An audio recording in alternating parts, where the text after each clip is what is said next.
Sir কেমন আছেন? এই তো ম্যাম, আলহামদুলিল্লাহ ভালো আছি। আপনি কেমন আছেন? হ্যাঁ, আমি ভালো। আপনার নামটা কি? তো নাম হচ্ছে শাওন দত্ত। আচ্ছা, আপনার ব্যাচ নাম্বার কত? ব্যাচ নাম্বার হচ্ছে HZ7925। কে কে ছিলেন ওই ব্যাচ, মানে স্যার টিচাররা কে? হচ্ছে Rafi sir, main instructor, and Redwan sir.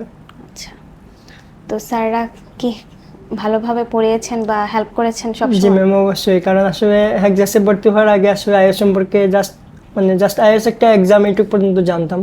But sir class করার পরে বা ক্লাস জয়েন করার পরে স্যাররা আসলে যেরকম একদম বেসিক থেকে শুরু করে প্রত্যেকটা জিনিস হেল্প করেছেন বুঝতে বা ক্লাস নিতে। একদম শুরু থেকে একদম স্যাররা শুরু করে দিয়েছেন, একদম শেষ পর্যন্ত স্যাররা ভালোভাবে গাইডলাইন দিয়েছেন। আচ্ছা, আপনার মানে জার্নিটা সম্পর্কে যদি বলতেন, মানে কিভাবে শুরু বা? আমার ম্যাম মেনলি হচ্ছে আমি ইউকে বেসড একটা অর্গানাইজেশনে জব করি। তো এখান থেকে হচ্ছে এরা ডিজেবল স্টুডেন্ট নিয়ে হচ্ছে কাজ করে আর কি। তো এখান থেকে আসলে বাইরে যাওয়ার ইচ্ছাটা জাগছে যে আমাদের ট্রেনাররা যখন আসতেন ওনাদেরকে দেখে আসলে ইন্সপিরেশন পেতাম যে যদি আমি বাইরে যেয়ে কাজ করতে পারতাম। আর আমার পড়াশোনা হচ্ছে সাস থেকে, অ্যানথ্রোপোলজি ডিপার্টমেন্ট থেকে, ওইখান থেকে মাস্টার্স কমপ্লিট করছি। সো হায়ার স্টাডিজের ইচ্ছা আসলে ওই সময় থেকে আসলে ইচ্ছাটা বাড়ছিল আর কি আস্তে আস্তে। তো যখন চিন্তা করি যে না আইএস প্রিপারেশন নিব, তখন আসলে দেখি যে হেক্সাসের প্রতিনিয়তই নিউজ দেখতাম বা নিউজ ফিডে সবসময় হেক্সাসের ভিডিও আসতো যে কেউ 8 পেয়েছে, 7.5 পাইছে। এগুলো আসলে অনেক ইন্সপিরেশন দিত। তো ওই জায়গা থেকে আসলে ভর্তি হয়েছিলাম আর কি, আইসা শুরু করছি। স্যাররা প্রচুর পরিমাণে হেল্প করছে। এরপরে আসলে এক্সাম দিছি, আজকের এই আউটপুট। যখন স্কোরটা দেখলেন তখন আপনার রিয়াকশনটা কি ছিল, মানে কেমন স্কোর ফিল যখন করছিলেন? দেখি আসলে আমি হচ্ছে ওই দিন বাড়িতে ছিলাম। তো আমাদের প্রত্যন্ত অঞ্চলে আসলে নেটওয়ার্ক একটু বাফারিং করে বা নেটওয়ার্কে একটু প্রবলেম হয়। তো যখন যখন হচ্ছে আমি দেখতেছি তখন আসলে স্কোরটা আসতেছিল না। তো ওই সময় আসলে হাত পা কাঁপতেছিল, কারণ স্কোর আসলে কী হবে, যতই এক্সাম মোটামুটি ভাবছি যে মোটামুটি একটু ভালো হয়েছে বা 6.5 ইজিবি চলে আসতে পারে। আর যখন আসতেছিল না তখন একটু ভয় কাজ করতেছিল যে কোনো প্রবলেম হইল নাকি। আর যখন 6.5 দেখছি তখন মনে হয়েছে যে না, মোটামুটি আমার 6-এর নিচে কোনোটাতে নাই। সো আমি যে কোনো দেশে অ্যাপ্লাই করতে পারবো আর কি। আচ্ছা, তো আপনার জন্য তো, যেহেতু আপনি চাকরি করে প্রিপারেশন নিয়েছেন, আপনার জন্য তো প্রিপারেশন নেওয়াটা অন্যদের তুলনায় খুব টাফ ছিল। তো এটা আপনি কিভাবে মানে ম্যানেজ করলেন সময়? এটা আসলে ম্যাম আমি হচ্ছে আমার 3টা 30 পর্যন্ত হচ্ছে অফিস আওয়ার শেষ হইতো। তো তারপরে হচ্ছে এসে খাওয়া দাওয়া করে আবার ক্লাসে চলে আসতাম, 6টা থেকে ক্লাস ছিল। তো ক্লাসে আসলে স্যাররাও এরকম আউটপুট দিচ্ছেন আমার কাছে মনে হয় আর কি, যে প্রত্যেকটা জিনিস ভালোভাবে বুঝিয়ে দিয়েছেন। সো খুব একটা প্রবলেম হয় নাই যে বাসায় যে আবার নতুন করে একদম প্রথম থেকে আমি শুরু করবো। জাস্ট স্যাররা গাইডলাইন দিচ্ছেন, আমরা জাস্ট একটুকু ফলো করছি। সেই জন্য আমার কাছে জিনিসটা ইজি মনে হয়েছে আর কি, যে স্যাররা যে জিনিস দিচ্ছেন আমি জাস্ট ওইগুলোই পরে ভালো করতে পারছি আমার কাছে মনে হয় আর কি। বুঝতে পেরেছি। তো আপনি যখন মানে পরীক্ষা দেওয়ার আগের রাতের ফিলিংসটা কি ছিল, যে কালকে গিয়ে কি মানে কেমন হবে বা? ওইটা তো ম্যাম আসলে সবারই ভয় কাজ করে। আমরা যতই আসলে আউটপুট আমাদের ভালো হোক বা মক দেই সবগুলো ভালো হলে মেইন এক্সামের একটা ভয় আসলে সবার মধ্যে কাজ করে। ওইটা আসলে আমার মধ্যেও কাজ করছিল। অ্যান্ড পরীক্ষার দিন সকালে আমি একটু অসুস্থ হয়ে গেছিলাম। সো আমি হচ্ছে নার্ভাসনেসের কারণে নাকি? নার্ভাসনেস না, আসলে হয়তো ঠান্ডাজনিত কারণে হইতে পারে। নার্ভাসনেসও ছিল না যে একদম বলবো না। তো ওই অসুস্থতার জন্য আমি একটু ওয়েটেও গেছিলাম এক্সাম সেন্টারে। তো ওনাদের সাথে কথা বলে একটু পরে আমি ঢুকছি আর কি। আচ্ছা আচ্ছা, তো আপনি যখন মক দিতেন তখন আপনার মানে কত আসতো? মকে ম্যাম এই যে 6, 5.5 এরকমই আসতো। বাট হেক্সাসের মক আমার কাছে মনে হয় আসলে হেক্সাসের মকে যারা হচ্ছে 6.5 পাইতে পারে ওরা আসলে মেইন এক্সামে ইজিবি 7 বা 7.5 ডিজার্ভ করে আর কি। এবং আমি প্রত্যেকটা জিনিস দেখছি, যেমন আমি যতগুলো স্পিকিং দিচ্ছি, আমি মেবি 11টার মতো স্পিকিং দিচ্ছি হেক্সাসে। আমার প্রত্যেকটা স্পিকিংয়ে 6 ছিল এবং আমার মেইন এক্সামেও 6ই আসছে। তো ওই জায়গা থেকে আমি বলতে পারি আসলে যারা মডারেটর থাকেন বা যারা এক্সাম টেকার থাকেন এক্সাসে, ওনারা আসলে ভেরি মাচ কোয়ালিফাইড যে আমাদের এই জিনিসগুলো কীরকম একদম মেইন এক্সামে হবে ওই আউটপুটটা দিতে বা ওই গাইডলাইনটা আমাদের দিতে আর কি।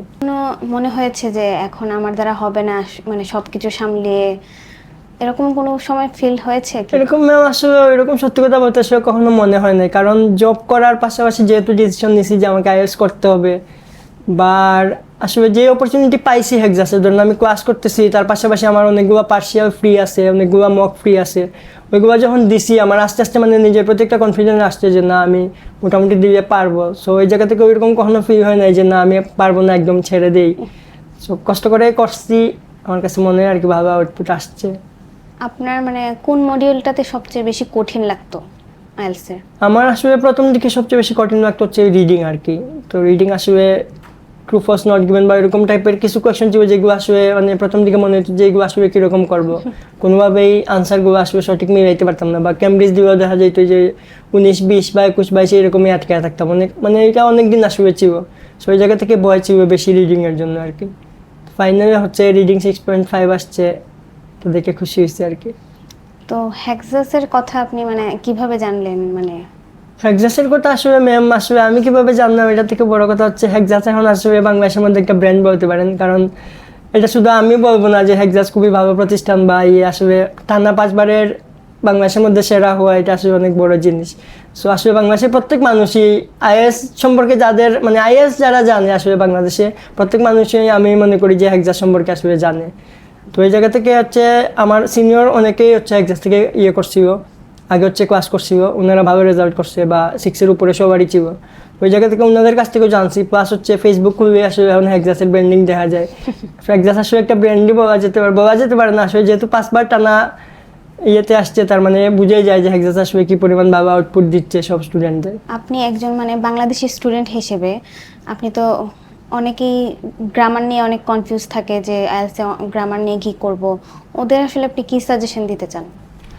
আমার কাছে মনে হয় আসলে গ্রামার নিয়ে কাজ করার আমাদের যেই মানে একাডেমিক সিস্টেম, আমরা যেই এসএসসি পার করে আসি বা এইচএসসি পার করে আসি, ওইখানে আমাদের আসলে যেই গ্রামার শেখানো হয় এরকম আসলে গ্রামার প্র্যাকটিস করার আমার কাছে মনে হয় যে আউটপুটটা আসলে ভালো আসে না। কারণ একটা স্টেজে এসে দেখা যায় যখন আমাদের ফ্রি হ্যান্ড রাইটিং করতে হয় তখন আসলে ওই গ্রামারের চিন্তা মাথায় রেখে আমরা সবসময় ভুলই করি। এই জন্য আমার কাছে মনে হয় যে একদম শুরু থেকে ওইরকম গ্রামারের চিন্তা না করে বেশি বেশি পত্রিকা পড়া বা ইংলিশ বেশি বেশি নাটক দেখা বা মুভি দেখা, যেগুলো আসলে আপনার স্পিকিংটারে একদম মানে ভালো একটা লেভেলে নিয়ে আসবে। আর ওই সেন্সটা আসলে যখন বিল্ড আপ হয়ে যাবে তখন গ্রামার নিয়ে আলাদা করে আসলে কাজ করার কোনো জায়গা থাকবে না, দেখবেন অটোমেটিক সব কিছু আসলে ঠিকঠাক হয়ে যাবে। তো আপনি যখন 6.5 পেলেন তখন নিশ্চয়ই পরিবারকে জানিয়েছিলেন? হ্যাঁ অবশ্যই ম্যাম, এটা তো তখন ওদের রিঅ্যাকশন কি ছিল?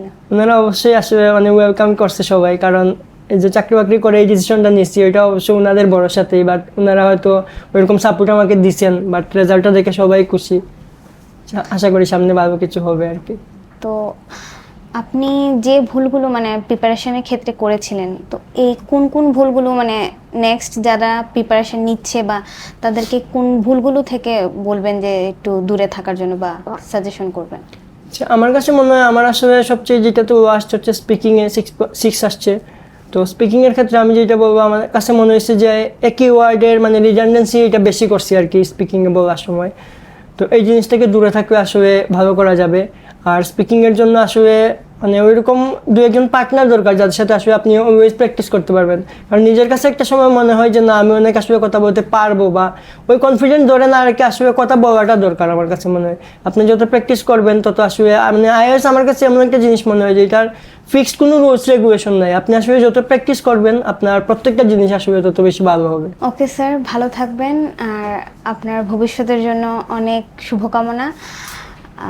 আপনার মূল্যবান সময় থেকে আমাদের এত সময় দেওয়ার জন্য অনেক অনেক ধন্যবাদ।